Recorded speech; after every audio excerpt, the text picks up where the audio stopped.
à toutes et à tous. Je voudrais tout d'abord remercier Marianne Barbalayani pour son aimable invitation aujourd'hui. Et merci aussi à toi, Jérôme, pour ton introduction.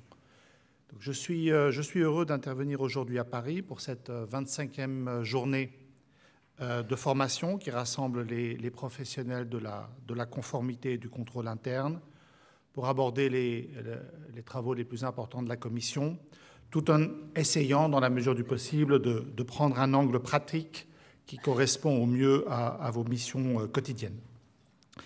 J'articulerai mes propos autour des chantiers réglementaires sur lesquels la Commission est actuellement très active. D'abord, l'Union de l'épargne et de l'investissement. Ensuite, les mesures de simplification qui seront apportées notamment par la directive Omnibus. Et ensuite, je dirai quelques mots sur des éléments liés au régime de la lutte contre les abus de marché.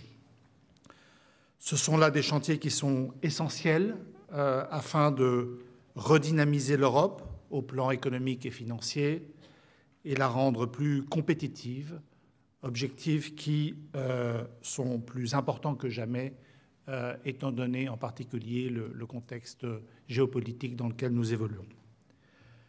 Le moment de cette intervention est bien choisi car dans 2 jours, la Commission publiera sa stratégie sur l'épargne et l'investissement. L'Union de l'épargne et de l'investissement doit permettre une meilleure orientation de notre épargne vers davantage d'investissements productifs. Elle doit permettre un meilleur financement de l'innovation, de la transition écologique, de la transition numérique et aussi un meilleur financement du secteur de la défense. La communication qui sera adoptée cette semaine établira un cadre stratégique d'action dans lequel se déploieront nos efforts dans les 5 années qui viennent, avec des mesures législatives, des mesures non législatives, des mesures qui doivent être prises aussi au niveau des États membres. Et cette communication couvrira 4 grands domaines. D'abord, la mobilisation de l'épargne des citoyens européens. Ensuite, les possibilités de financement pour les entreprises, l'intégration des marchés financiers et la supervision de ces marchés. Concernant l'épargne, l'objectif est de faciliter la mobilisation de cette épargne privée pour les investissements nécessaires dans l'Union européenne. Un chiffre concret pour illustrer cet objectif, 10 trillions d'euros d'épargne des citoyens de l'Union européenne sont actuellement détenus sous la forme de dépôts bancaires. Alors, comme vous le savez, les dépôts bancaires sont évidemment sûrs, facilement accessibles, mais ils génèrent un rendement relativement faible par rapport à d'autres types de placements. Nous voulons donc inciter les citoyens à orienter leur épargne vers des placements qui sont davantage susceptibles, surtout dans le long terme et en pensant à la retraite, de leur octroyer de meilleurs rendements et aussi de financer l'économie européenne qui demeure extrêmement dépendante des prêts bancaires. Or, ces prêts ne couvrent pas toujours tous les besoins de financement de toutes les entreprises, de tout type d'entreprise.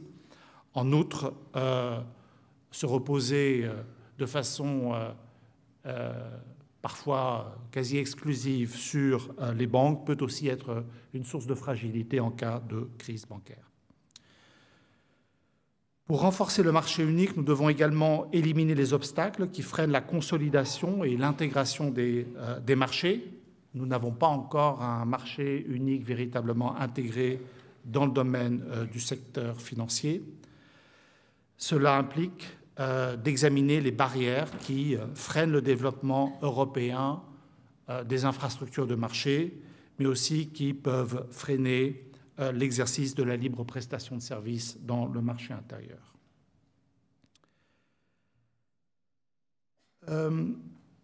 Cet objectif ne peut être atteint sans une action conjointe au niveau national et européen. Les États membres doivent prendre des mesures pour développer leur marché et compléter les initiatives de l'Union européenne, en particulier dans des domaines où les compétences de l'Union européenne sont limitées, comme les retraites, la fiscalité ou l'éducation financière. Nous pensons qu'un marché financier européen intégré et performant doit reposer sur des écosystèmes nationaux, parfois régionaux, dynamiques et bien articulés les uns aux autres. Un autre aspect fondamental est la supervision, qui joue un rôle clé évidemment dans la réduction de la fragmentation et le renforcement de la compétitivité européenne. Actuellement, la diversité des réglementations nationales et les différences dans l'interprétation et dans l'application des mêmes règles peuvent créer des obstacles inutiles, peuvent augmenter les coûts et compliquer les investissements transfrontières.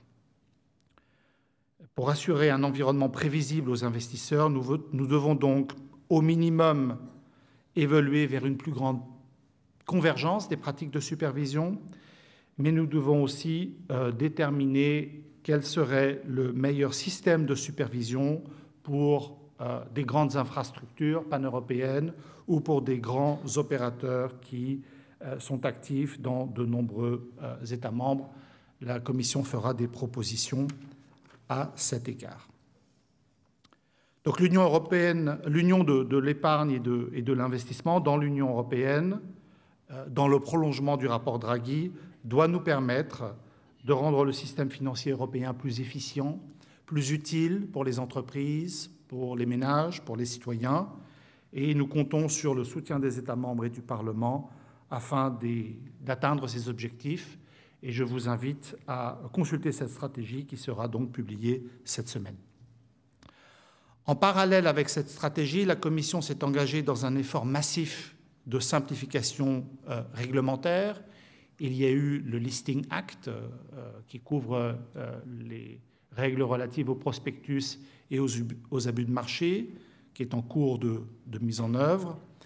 Et le 26 février, la Commission, comme vous le savez sans doute, a adopté un paquet de mesures législatives dites directives omnibus, proposant des allègements dans les règles applicables à la finance durable. Ces ajustements concernent la directive CSRD, la taxonomie, mais aussi la directive CSDDD. Les entreprises de toute taille devraient bénéficier des propositions de la Commission. Si elles sont adoptées et mises en œuvre, nous estimons à 6,3 milliards d'euros environ le total des économies qui seront réalisées sur les coûts administratifs annuels dans l'Union européenne.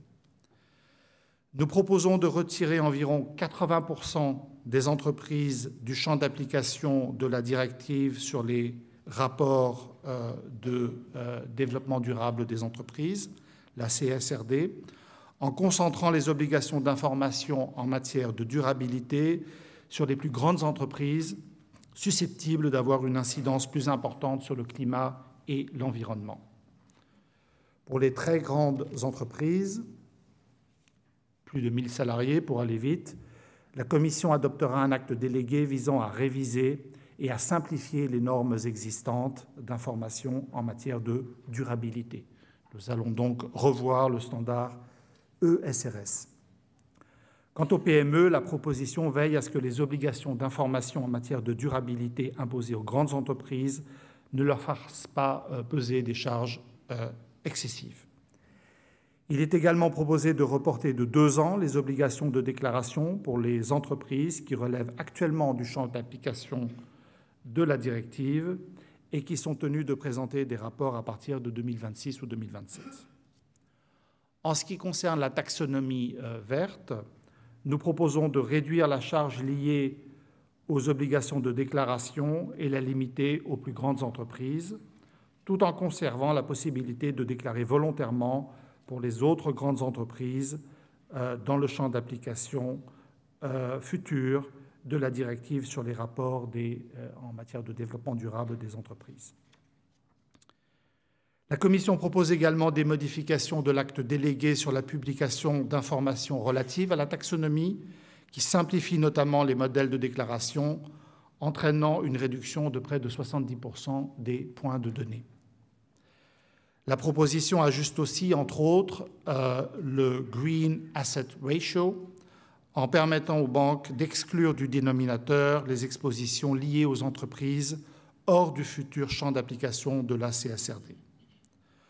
Enfin, s'agissant de la directive relative au devoir de vigilance des entreprises, 2 éléments concernent le secteur des services financiers.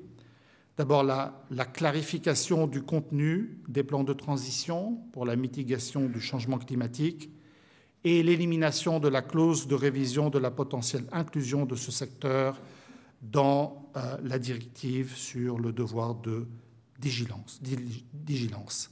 Donc, ces propositions ont été soumises aux co-législateurs et nous espérons qu'elles pourront être adoptées encore en 2025.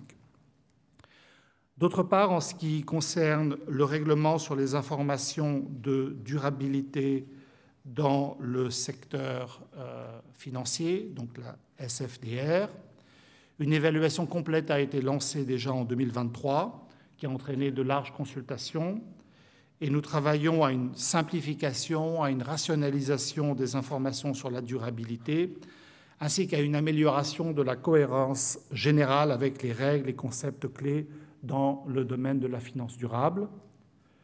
De plus, la Commission est en train d'analyser différentes options pour catégoriser les produits financiers qui font des allégations ESG. L'objectif est de concevoir des catégories qui soient facilement compréhensibles pour les investisseurs de détail et qui correspondent à leurs différents objectifs de développement durable. Les catégories doivent fonctionner dans le marché tel qu'il est, tout en gardant un niveau d'ambition qui soit en ligne avec les objectifs de l'Union européenne en matière de décarbonation de l'économie. Des mesures spécifiques devraient être présentées par la Commission à cet égard, je pense, fin 2025. Avant de conclure, j'aimerais souligner quelques points de réforme s'agissant du régime de lutte contre les abus de marché. Ces changements ont été introduits dans le cadre du Listing Act que j'ai mentionné et dont l'objectif global est d'augmenter le nombre de cotations sur les marchés de l'Union en assouplissant certaines dispositions qui ont pu être jugées trop complexes ou trop contraignantes. S'agissant du règlement abus de marché, le changement le plus important concerne le moment de publication des informations privilégiées. Dans le cadre de processus en plusieurs étapes, telles que les opérations de fusion, les émetteurs pouvaient débourser des frais juridiques importants afin de pouvoir bénéficier du différé de publication des informations privilégiées en cas d'intérêt légitime. Pour y répondre, l'ESMA est mandatée pour définir les événements ou circonstances finaux dans le cadre de processus en plusieurs étapes et pour chaque événement ou circonstance, le moment où il est réputé s'être produit et doit être divulgué. Une consultation publique s'est récemment achevée à ce sujet. J'aimerais aussi mentionner quelques mesures d'allègement réglementaire qui visent à mieux guider les émetteurs dans leur gestion des conflits d'intérêts. Le régime des notifications des opérations de programme de rachat d'actions est simplifié. Pour les dirigeants qui négocient pour compte propre, le seuil au-delà duquel les transactions doivent être déclarées est relevé, avec la possibilité pour les autorités nationales de retenir un seuil plus élevé ou abaissé. Enfin, est prévue à travers des mesures déléguées la simplification du contenu des listes d'initiés en se basant sur le modèle des listes d'initiés allégées en vigueur sur les marchés de croissance des PME. L'ensemble de ces mesures déjà adoptées ou à venir ont pour objectif de rendre l'Union européenne plus compétitive sans pour autant que cela soit synonyme de dérégulation et sans porter atteinte à nos objectifs en matière de lutte contre le réchauffement climatique. Je vous invite à poursuivre le dialogue avec votre régulateur en vue de la bonne mise en œuvre de ces mesures et je vous remercie pour votre attention.